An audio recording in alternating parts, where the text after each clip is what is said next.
Good afternoon, everybody. My name is Charlie Nicklin. I'm Chief Executive of IAgrE, and I'd like to thank you all for joining our spring presentation. And we know it's spring because it's still wet, cold, and miserable, but it certainly is in my part of the world. For today's lecture, I'd like to welcome back Paul Harris from Real Success. Paul did a lecture for us back in July on attracting and retaining people in the agri sector, which is an area his consultancy specialises in. Today, we're going to be talking about interviews.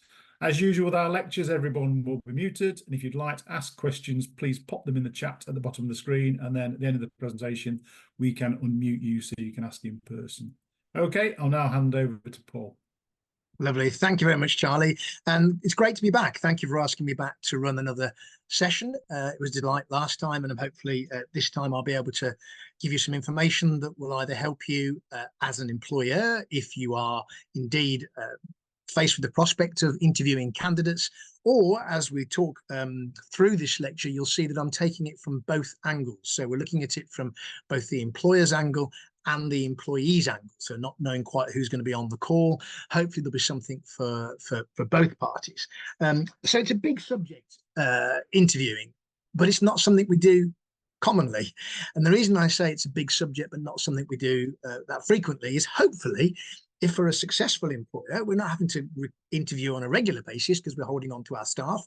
If you want to know how to do that, refer back to the lecture we did previously. But obviously, some of us are going to be faced also with getting a job from time to time. So we have to be an interviewee. So that's really what this session this afternoon is going to be about. And hopefully my internet will hold up because I'm in a slightly unusual position. I'm not in my office at home. I'm on a client's farm today with a very big event that's going on. So I've taken time out to come and deliver this lecture this afternoon. So I'll share my screen first of all, because what I'm going to do is we're going to have some slides as a backdrop. They hopefully won't be too distracting, but they'll be hopefully a useful reminder for you as to what it is that we're going to be talking about as I go through. So yes, we're going to be talking about effective interviews. And as I've already said, from the angle of the employer and the employee. So for those of you that may not have heard or know who Real Success are, Real Success is a people consultancy or a people life cycle business, as I tend to call it. We work primarily with the farmers within the agricultural sector. So obviously the agricultural sector is huge, but we tend to work with the farmers in that sector in these sort of three areas. We run a recruitment service run by our recruitment director and his team. That's basically finding people. Hence, that's why we're doing a lot of interviewing and seeing a lot of CVs. So we're able to perhaps give some information based on that today. But obviously the piece we talked about last time was once you've got your staff, how do you hold on to them? So that's right through the HR process, anything you need to do with contracts, but also training the leadership teams on how to hold on to their team. The central part of what we do is based around our Vita profiling system, which is all about building those strong relationships. And then we provide a whole stack of resources on our website people can download for free. So that's Real Success. We have a team of people across the country. We've been going now for 15 years and we're very busy, which is absolutely great. So what are we going to talk about this afternoon? So if I get the next slide up, we're really going to talk about these sort of four areas. So I've done the brief introduction already. We're going to be looking at, first of all, the importance of planning and preparation when we're thinking about an interview from an employer's perspective or from an employee's perspective.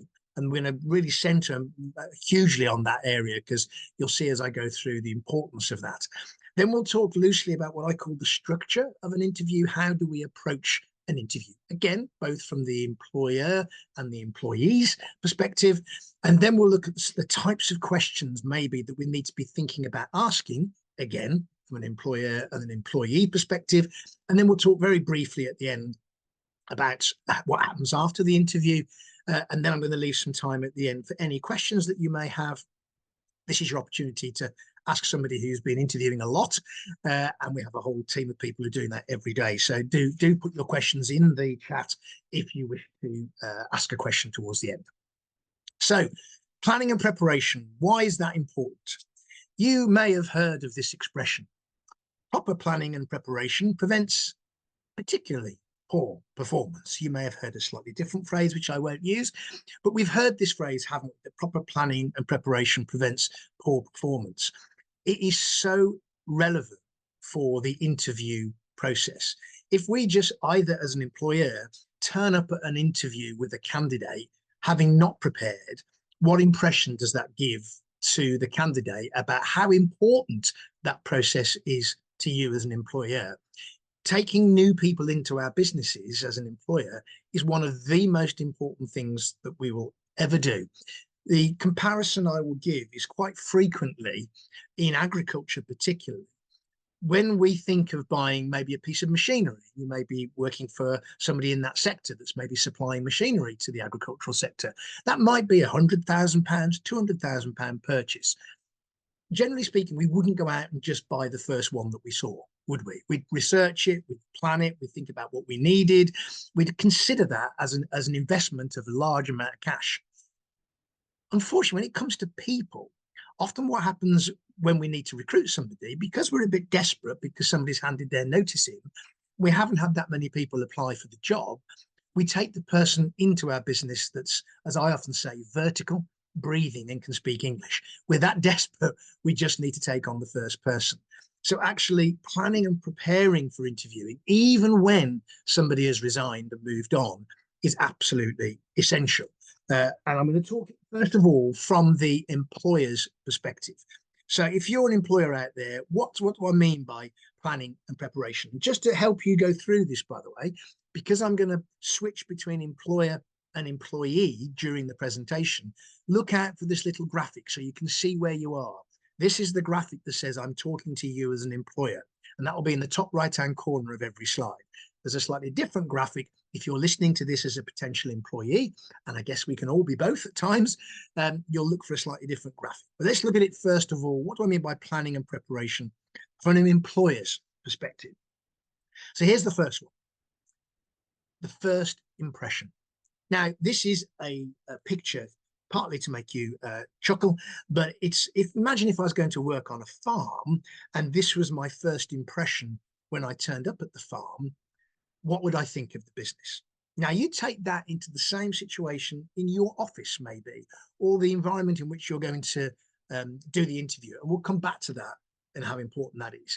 But if you're turning up for an interview as an employer, rushed, unprepared, particularly if you have been outside doing something, you're all disheveled, that person who you're interviewing will make a decision as to whether they want to work with you within 3 or 4 seconds. So how we're dressed, all those sort of things as an employer matters just as much as it does an employee.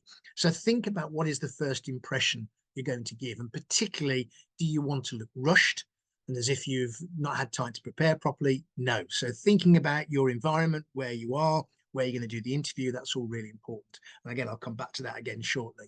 But think about that. Somebody could make a decision to work with you or not in the first 10, 20 seconds based on how you greet them, how you speak to them, etc., right in that first early stage. Right, now, in terms of real planning and preparation, we first of all need to think about what is the role that we need to recruit for. It's what I call the staffing need or staffing need. And sometimes when someone leaves our business, we don't necessarily have to replace them with exactly the same role. It can be an opportunity sometimes to shuffle positions or create new ones.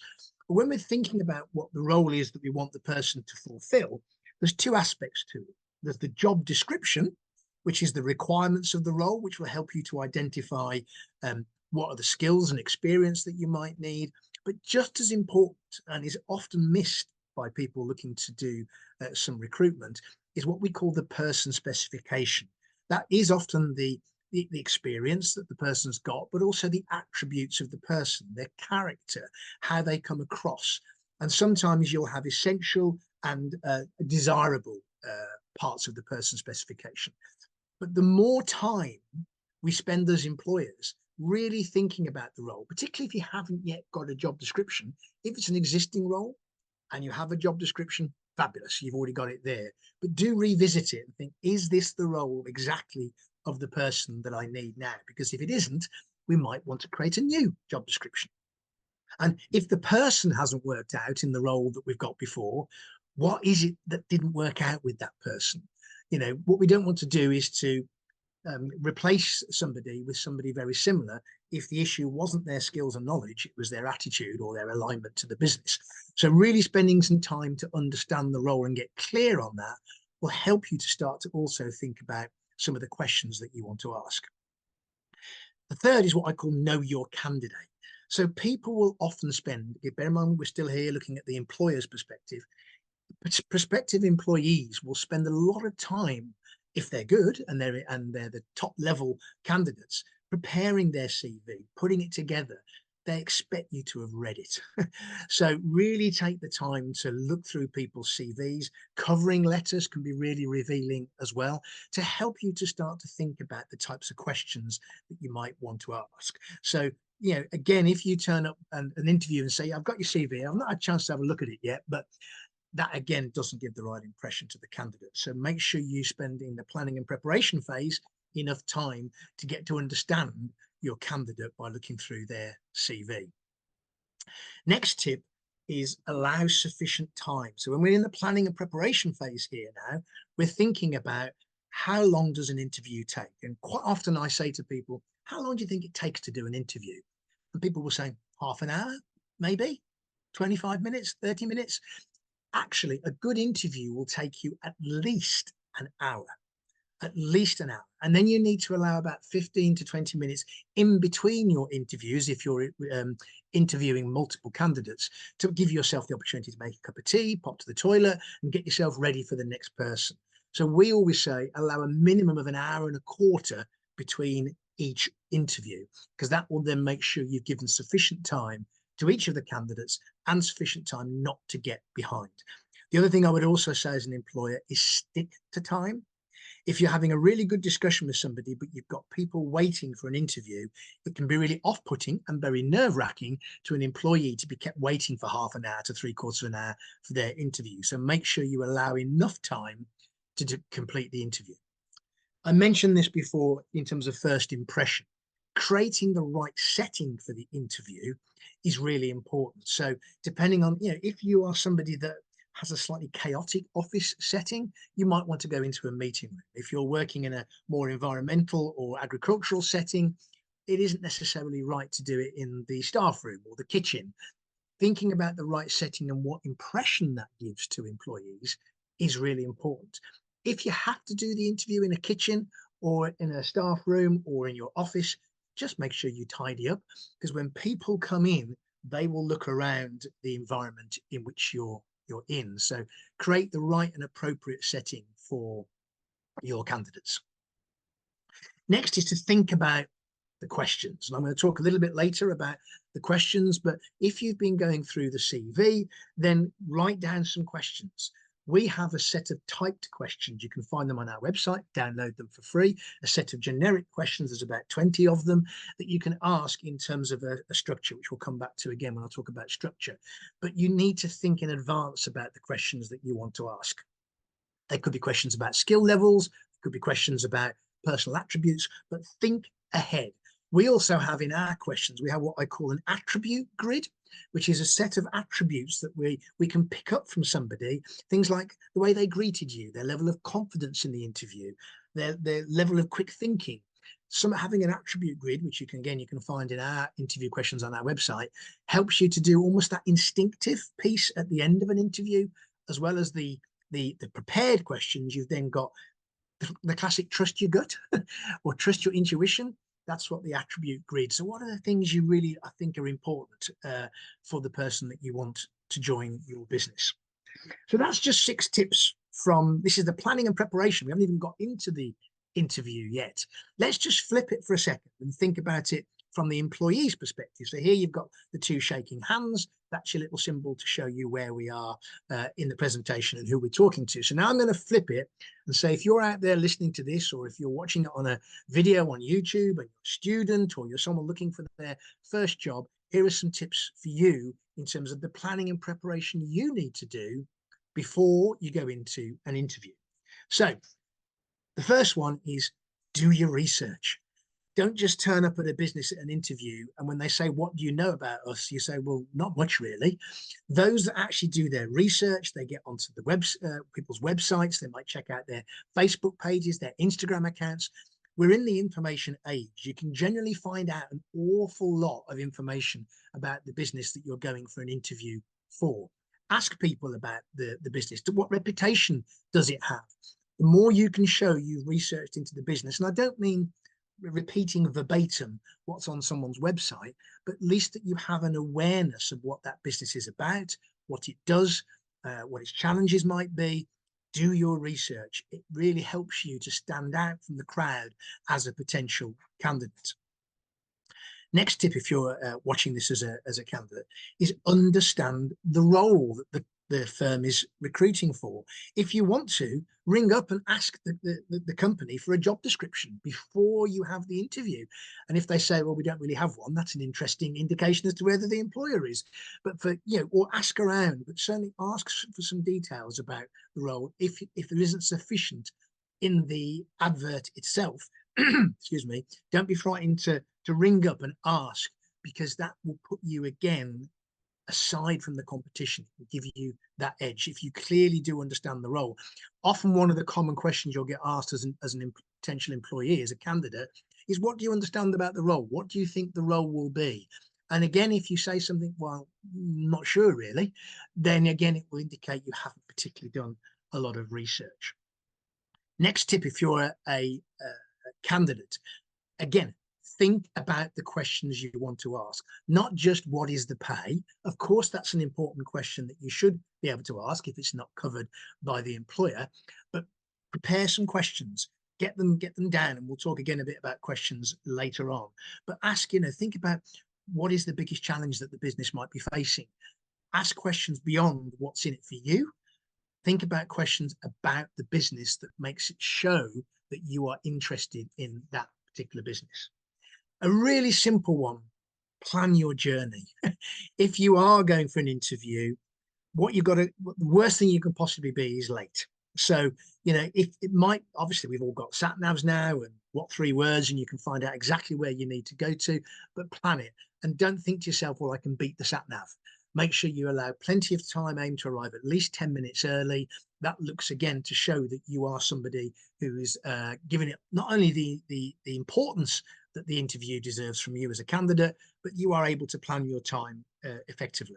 And look on Google Earth and things like that, and think about if you're trying to find somewhere that's quite difficult to find, a visual reminder by looking on Google Earth, or potentially thinking about where you need to park if you're going into a building that doesn't have its own parking.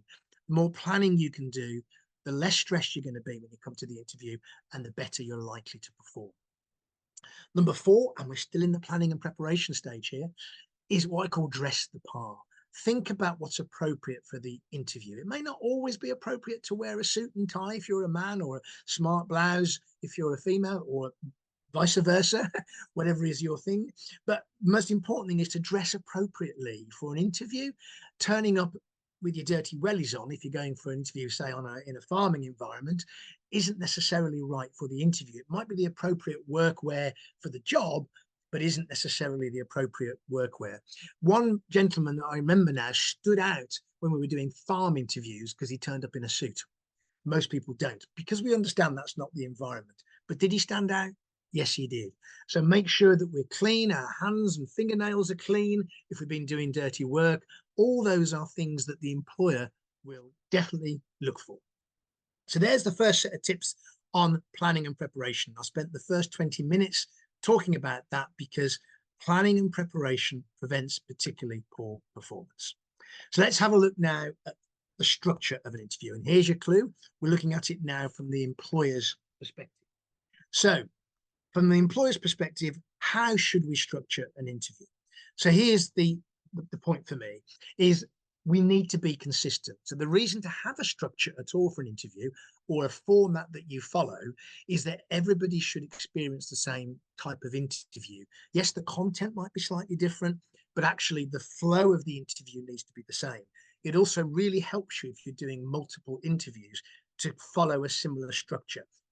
What we're going to do first, then this, then this. What normally happens is we would say to the candidate, I want you to talk first about your CV, and we'll come to that in a second.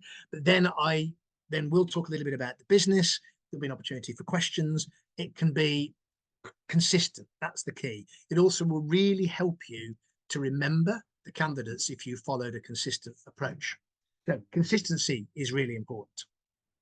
The obvious one is, and this is an important word here, get them talking, not necessarily you. It can be very tempting as an employer to want to oversell your business and the opportunity to the candidate. But an interview should be about actually asking people about them and finding out lots of information, if you can, about the candidate, to get them talking straight away about their job. I always say, start with your most recent job first, rather than saying, walk me through your CV. Often what can happen then, the candidate starts at their job 20 years ago, which isn't relevant. So say to them, start telling me about the current job that you're doing and why you think that's relevant for the job that we're looking to advertise. So get them talking as soon as you possibly can. It also helps to relax the candidate and enables you to get as much information as possible. Then when you are talking about your business, talk about your business and your industry, but be passionate about it. Don't be a moaning Minnie. Agriculture is a sector right now we know that is under a lot of challenges. But if you're somebody that moans about staff or said something like, oh, the last person that was here was absolutely hopeless, we had to get rid of them, isn't necessarily what a candidate wants to hear. So talk passionately about what your business stands for, maybe what its values are, because that's what's going to come over to candidates. This is your opportunity to sell. Don't oversell it. In other words, make sure there's plenty of time for the candidate to speak first. But when you do talk, be passionate about your business and avoid talking negatively about previous staff that you haven't worked quite so well with. Then, of course, talk about the role. Explain what the role is. If the person, when they were talking and you said, what do you think the role is? And they're not clear, make sure you're really clear what the role is. Don't oversell it at this stage. What can be really frustrating for candidates is people who oversell the opportunity. Oh yeah, you can come in and within 6 months you can be the manager. If that's not the case, don't sell it that way. Be real, be honest. It's something I'll come to in a second from a candidate perspective as well. But do be clear on what your expectations are.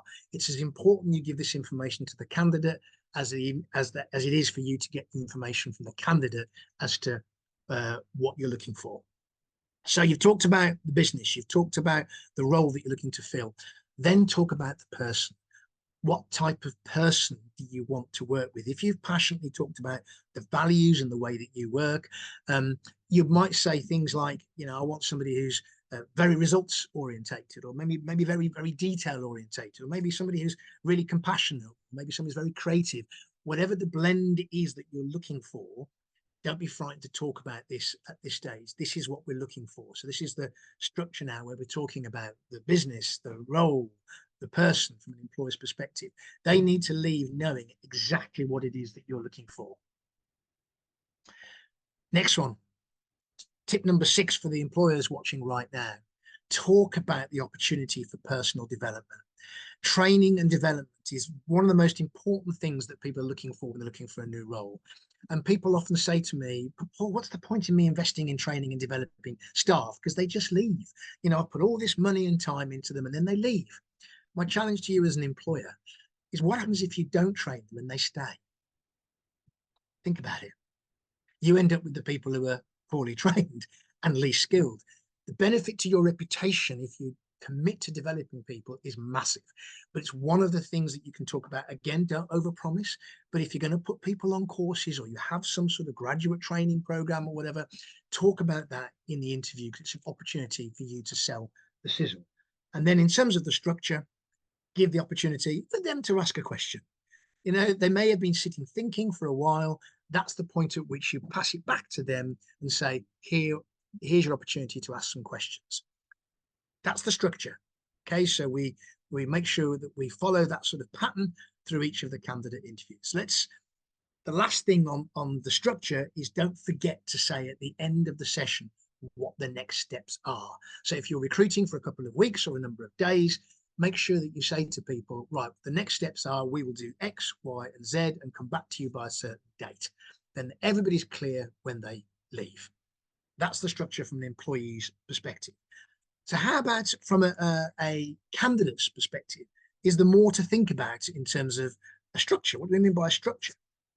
So here we go again. So we're looking at it from the employee's perspective.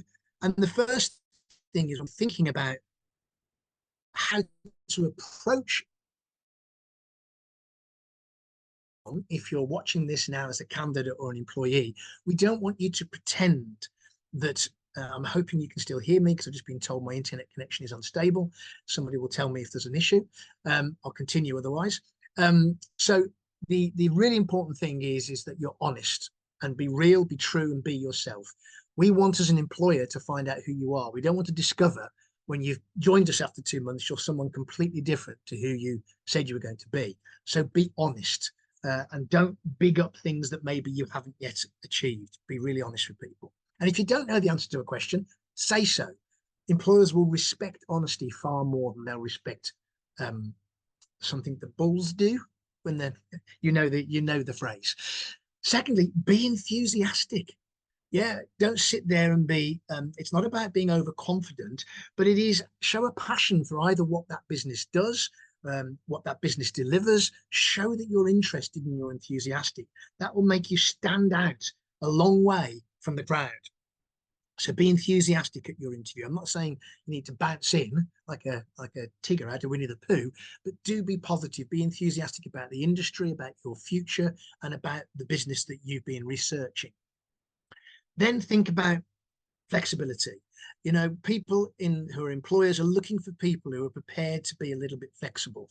If we say, well, I can only work here, here, and here, and only work on this day, and this day, and only work at this time, and this time, and this time, you're going to be less attractive to an employer than somebody that says, yeah, I'm prepared to be flexible. I can come in a bit earlier, I can work a little bit later, and maybe talk about, you know, how you can handle different challenges. You know, we've all been through COVID, and talk about how you adapted to that. So show your flexibility and your adaptability as a candidate, and the employer will be far more interested in you. Be aware of your body language if you're a candidate. You know, if you're sitting here like this, I'm sure you wouldn't, but it's about sitting upright. It's about not having your arms folded, or even worse, put your hands behind your head. This applies to the employers as well, by the way. So be aware of your body language. Be aware that you need to smile and be warm. Think about those sorts of things, and particularly a handshake. Don't be frightened to have a solid handshake. Sometimes it's the first thing that we do. And by the way, I just nipping back to employers, if a handshake goes wrong, and sometimes it does, that moment when we sort of grab the end of our fingers and it doesn't quite work, that often breaks what's called subconscious rapport. If you're an employer, think about the candidate and how nervous they might be. If the handshake goes wrong, don't think, oh, that person can't even shake my hand. Just say, oh, I'm really sorry, that didn't work. Can we do that again? And it completely breaks the ice. And people go, oh, yeah, of course we can. And then suddenly you've got that subconscious rapport rebuilt. And actually, as an employee, if it doesn't go right, be confident to say, sorry, can we do that again? And actually people will go, yeah, of course we can. And they'll put their hand out to shake your hand again. So don't be frightened about shaking people's hands in a strong way. Be careful not to do the vice-like grip, of course. We all know that's not very pleasant either. When you're answering questions, give specific examples. So try not to be vague as a candidate. If someone asks you a question about, you know, what are your strengths? What are your biggest strengths? Try and give a sensible answer. That's a good answer to prepare for. What are your strengths? What are your lesser strengths? Or what are the areas you might struggle with? Don't be frightened to talk about the areas that you struggle with. We will see through somebody who's being dishonest as an employer. So don't be frightened to talk about the things that you're good at, the things that you're not so good at, but have some pre-prepared answers and try and be specific. If someone says, what do you think your friends will say about you? Again, try and think of that and try and be more specific than just, oh, I'm not sure really. Probably say I'm quite a nice person. Try and give a more detailed answer than that. So we've done planning preparation. We've talked about the structure of the interview that's likely to take place. Let's just dive a bit deeper now into some of the questions that we might want to consider asking. And as I've already said, on our website, you can download from our resources page a set of generic interview questions. They're not specific to particular jobs, but they're the generic questions that might give you a set of questions you might be asked as an employee or an employer for you to have a look at. But let's have a little look. First of all, the first sets of questions you need to be asking are around what the person can do. From your job description and your person specification, you're likely to have an idea of the types of skills and experience the person needs and the type of person you want them to be. So yes, talk about whatever's relevant to your particular business in terms of what skills you're looking for, but dig into their experience of what they've done. Find out what they know. Ask them specific questions that you would expect them to know. Then also look at what I call the soft skills as well. So ask questions about how they would handle a crisis or a challenge or a difficulty. How have they handled setbacks? Ask questions that begin with how and what and why, because it will get them talking. But dig into those soft skills so you can start to understand a little bit more about the person and how they might tackle an upset employee or a colleague that has let them down. How would you handle those sorts of situations? And just as important is, can you type at 300 words a minute? It's actually making sure that we're looking at the balance of hard skills and soft skills in our questions. That's why we have the attribute grid at the end, which talks about confidence and warmth and things like that. So again, sticking from an employer's perspective, try and evaluate how good they are at solving problems. So you can often give examples of a problem. You can give a scenario to a candidate and say, this is the scenario. How would you deal with that? What would you do in that situation? Look at how they would solve issues and problems that may be relevant to your business. Again, thinking of scenarios is a really good way to uncover this.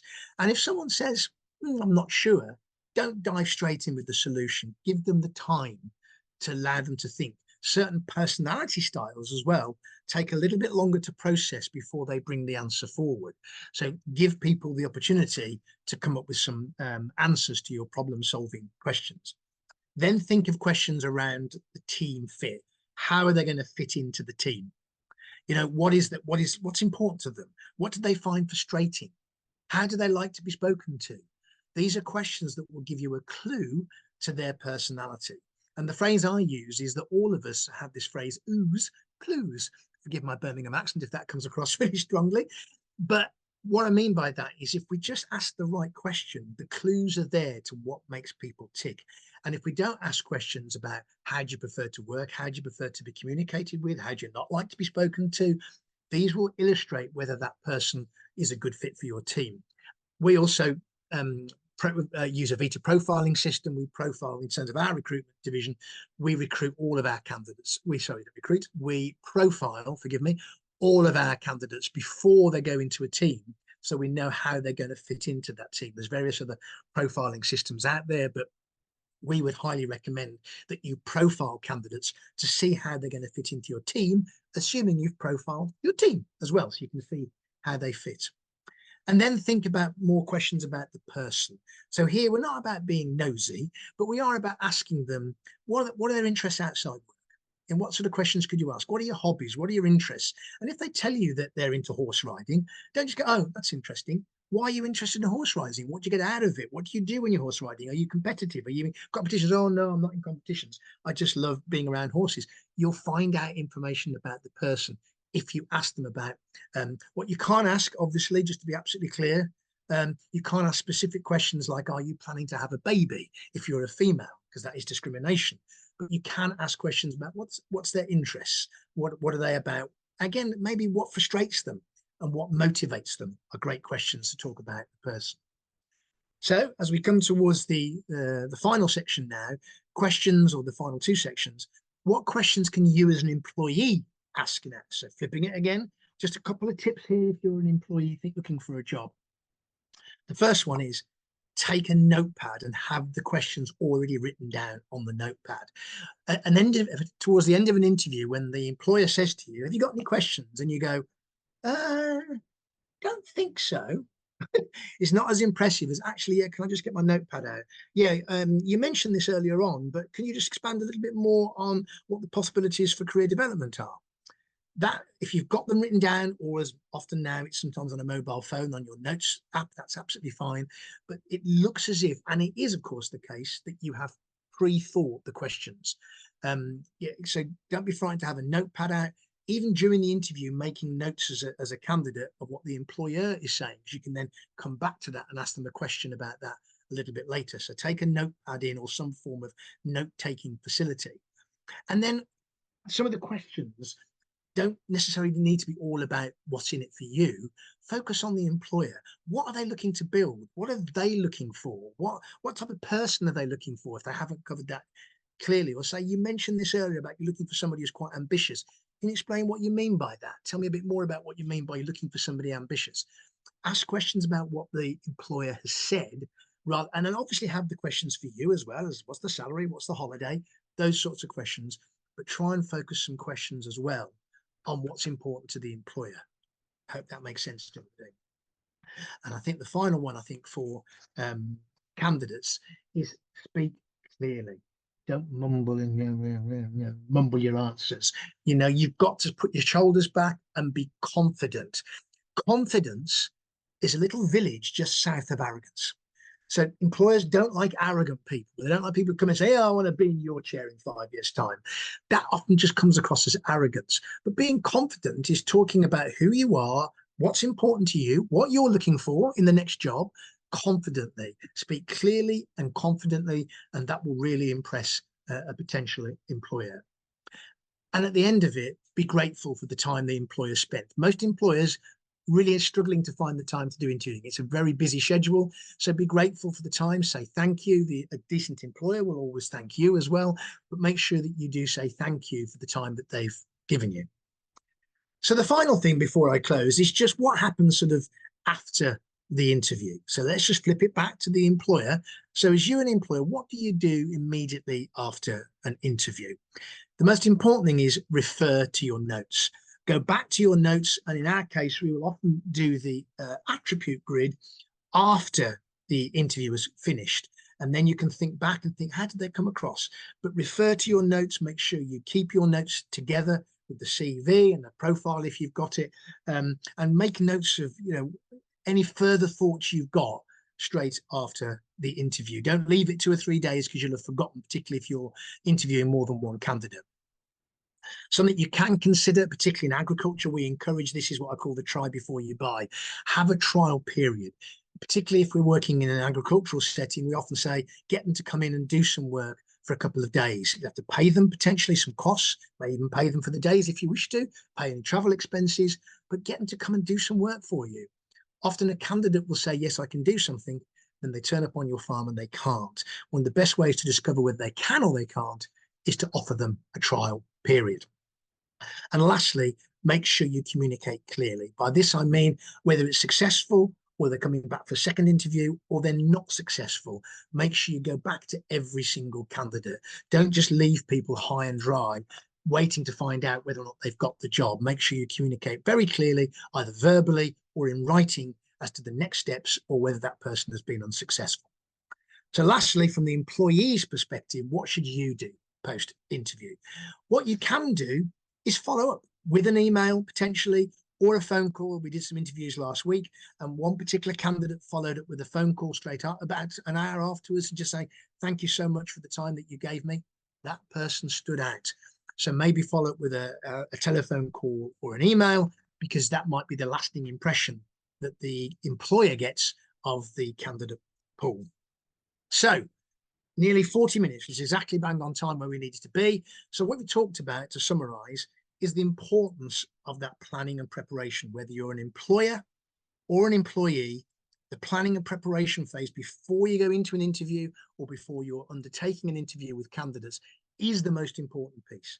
Then have a structure to that interview, have a flow that you follow, ideally with written questions so you know exactly what stage you're at with each candidate. And we talked about some of the things you can include in that structure. Then think about the questions you want to ask, either as an employer or as an employee. What are the key questions? And it should always be about the other person. So the questions from the employer are about the candidate. The questions from the candidate should be about the employer, with a small number of questions left for what I call the housekeeping, salary, holidays, that sort of stuff. And don't forget the post-interview stage, making sure that you as an employer, you follow up with everybody and give everybody a clear result. And if you're a candidate, potentially sending an email or a telephone call just to thank them for their time. So that brings me to exactly 40 minutes, which is what we agreed we would speak for. I hope that's made some sense to everybody. I'll stop sharing my screen now and give Charlie the opportunity, if anybody has asked a question, for me to respond to any of those questions. But I hope that's been useful, and I wish everybody, whether you're an employer or a candidate, every success with your interviews in the future. Brilliant. Thank you, Paul. I think that was really useful. I've got the first question. It was the last point you mentioned, feedback. I hear a lot of people say that companies don't bother replying back to them and won't give feedback, which I find really unprofessional. And certainly when I was in a recruiting position, I'd always give feedback to every single person, even if it was a thank you, you're not having an interview, obviously in a much politer way. But Yeah, what's your sort of view on that, on well, employees giving feedback? I mean, you're right, Charlie. So there's two things. One, to me, it's common courtesy. So we Yep. should just be doing that anyway. But secondly, it's about professionalism and the reputation of your business. If you're somebody that doesn't respond to candidates, you can imagine as a recruitment business, we get hundreds of applications. Every single person gets a response of some description. Some can be automated and some are more personal. But if someone's made the effort to come for an interview and given up their time to not even get a phone call or an email back from someone saying either you've been unsuccessful and perhaps a bit of reasons why that might be. Often the simple reason we can give feedback as to why someone didn't get the job doesn't have to be you didn't come across well at the interview, or you mumbled, or your body language was poor. It can just be, I'm really sorry you weren't successful. There were other candidates that more closely matched our requirements. It takes seconds to give that piece of feedback. If a candidate then rings up or emails back and says, would you mind giving me some more constructive feedback? Do take the time just to do that. Yes, it may be you didn't answer this question quite as we hoped, or you haven't got quite as much skill in this area. It takes minutes to do that. And for your reputation in the marketplace, particularly in agriculture, which seems to be a very incestuous industry where reputation does seem to get spread, it just helps your reputation if you take the time to do that. So that's why I say the interview doesn't finish the day they walk out the door. The interview only is finished where they either join you or they're rejected. That's the end of the interview process. Yeah. I'd, and I'm an example of sort of following, even if you're not successful, it's worth following up if they're not coming back to you. Because I know a person that's getting on for 30 years ago now who was unsuccessful in his interview, and he rang the company up and pleaded with them to give him a second chance. And that person now is one of the executive directors of that company. Exactly. So if It's you a are very large company, so it's worth doing it, Yeah. So if you are a candidate and you don't get a response, don't necessarily feel, well, that's it then, they didn't care. Ring them up, send them an email, search out that feedback. Because as you say, sometimes that can be an indication that someone's quite tenacious. And who knows whether the person as an employer that I was about to offer the job to has rejected it. And then you ring up and say, just by the way, I just didn't get any feedback. Oh, actually, yeah, you were number 2. You could suddenly get yourself back on the list. Yeah. Okay, Bob Watson, you've got a question. Do you want to unmute? Can you hear me? Yep. Hi, Bob. Yeah, I can hear you. This is personal, but it's an interesting one.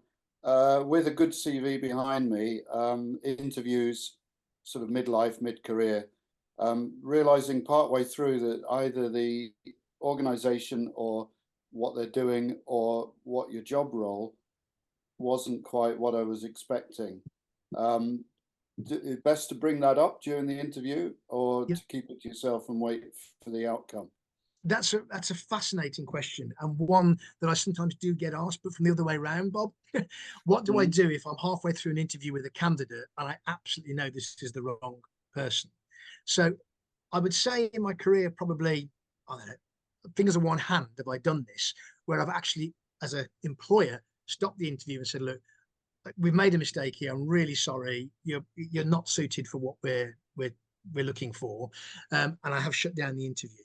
My suggestion, Bob, at the stage of life and career that you're at, is just about being honest. If it really isn't what you're going to want to do, I don't think there's any harm in saying to the employer that I'm really sorry from what you've said to me so far. I don't want to waste any more of your time. I don't want to lead you down an impression. I'm very happy at this stage to say probably this isn't what I'm looking for. People generally don't dislike honesty. It's dishonesty. So I don't think that would do you any harm, Bob. As an employer, I'd respect that. Yep, excellent. I'll probably ask you why. Not a problem now because I'm not mid-career anymore, but thanks for I'll your probably answer. ask you why. Yeah, I'll probably ask you why. No, I'm self-employed and things are going great, Great, fantastic. I hope that answers the question anyway. Bob. Yep, thank you. Okay, next question is from Jane. Hello, Paul. Hi. Really, really interesting. You're very good, aren't you? You're very enthusiastic about your job. So very good. Bless you. My question, you can give me the fiver later.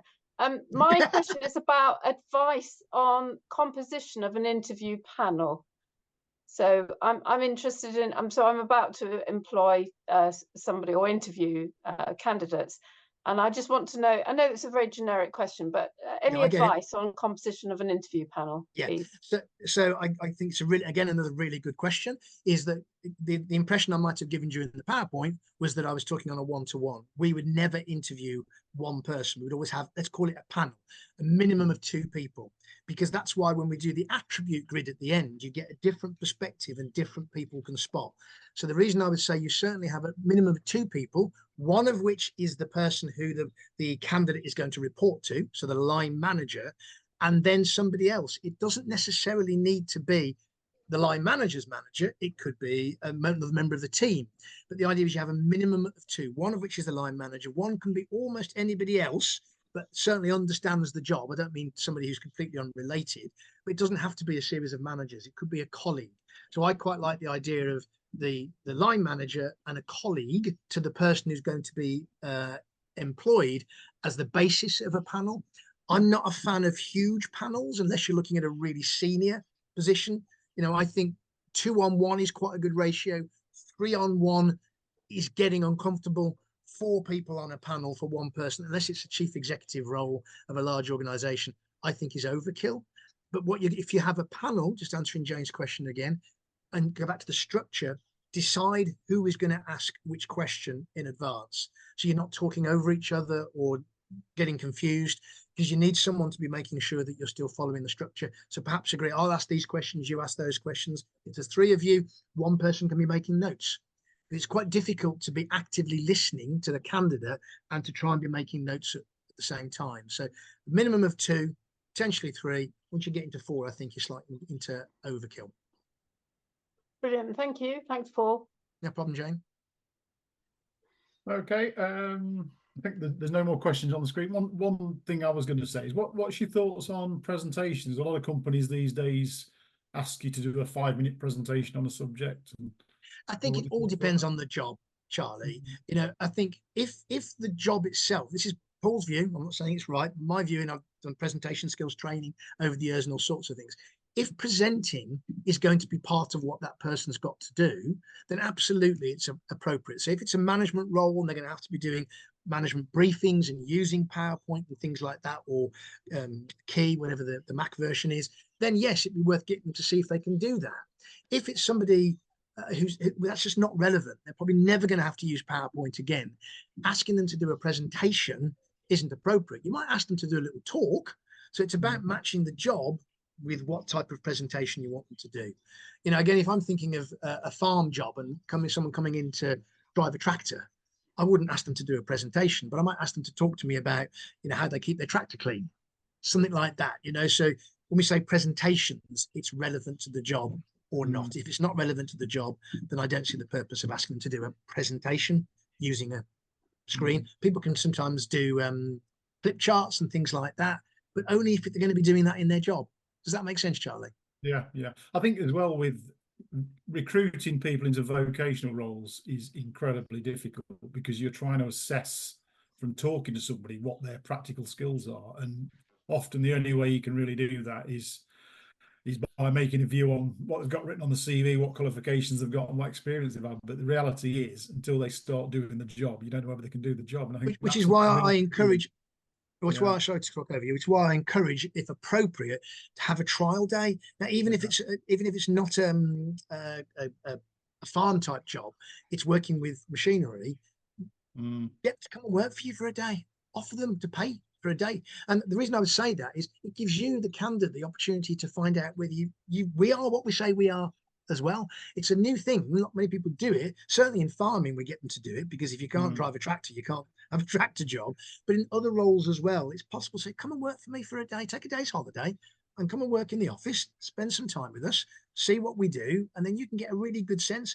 The other thing is occasionally take people out for a meal. You know, some people say take people out for lunch. So if they come and work for you for a couple of hours, or you're having an extended interview, take them out for lunch. You'll get to know the person a little bit more. Yeah, yeah. I think the organisation I used to work for used to do assessment days, which I used to think were brilliant. I mean, they took a lot of organising and needed a lot of people, but you get 20 candidates in one day, put them through various tests, all sorts of different things to put them under pressure, put them in different positions, and then end the day with an interview. And it was a brilliant way of doing it. It really was, because it got the candidates really settled down, and they got into the swing of it. Again, without wishing to dip into personality profiling too much, I'm not a massive fan of what I call making people uncomfortable in interviews, unless that's going to be appropriate again for their type of role. To see the real person in an interview, we need to make them feel comfortable, not uncomfortable. So there is a place for assessments. There's a place for making people think about things outside the box and more challenging. That for me is probably second interview. First interview, I want to actually get to know the person, because the reason people leave businesses are generally not to do with skills and knowledge. They're to do with not fitting that organization, not fitting that team, not being able to settle. Of all the candidates that we obviously interview, we say, why are you leaving? The biggest reason they leave is because they can't work with the people. So as well as checking out your technical competencies, which assessments will often do, interviewing for me should be very much about getting to know the person. Can I ask a few questions or make a few points? Yeah.